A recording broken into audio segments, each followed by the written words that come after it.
que és el mètode de reducció, que és per mi el mètode una mica més farragós i el que és més fàcil d'equivocar-se. L'objectiu del mètode de reducció és eliminar per resta o bé la x o bé la y. Però clar, si ara jo resto aquestes equacions, a mi no em quedarà la x o la y en 0, perquè si jo resto 2 menys 4, em quedaria menys 2, o 3 menys 5, em quedaria 8. Llavors, què haig de fer? Haig d'intentar multiplicar una de les dues equacions per un nombre que em doni una x o una y que, restada de l'altra, s'anul·li. En aquest cas, el que puc fer és intentar convertir aquest 2 en un menys 4. Per convertir aquest 2 en menys 4, haig de multiplicar tota l'equació per menys 2.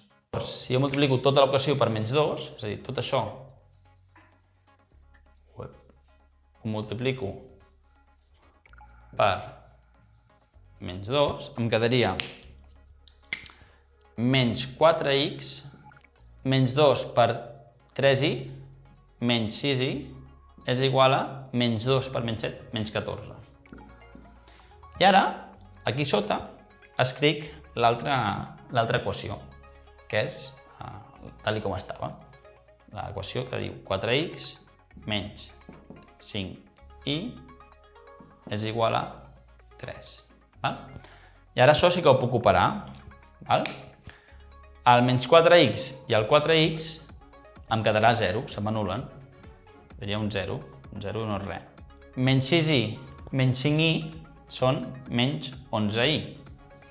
I això és igual a menys 14, això és més 3, seria menys 11. I ara ja em queda una equació molt fàcil de resoldre. Però el problema és, en aquest pas d'aquí, no equivocar-se i parar molta atenció als signes. Si ara a i o la i, em queda i és igual a menys 11, partit entre menys 11, que és igual a 1.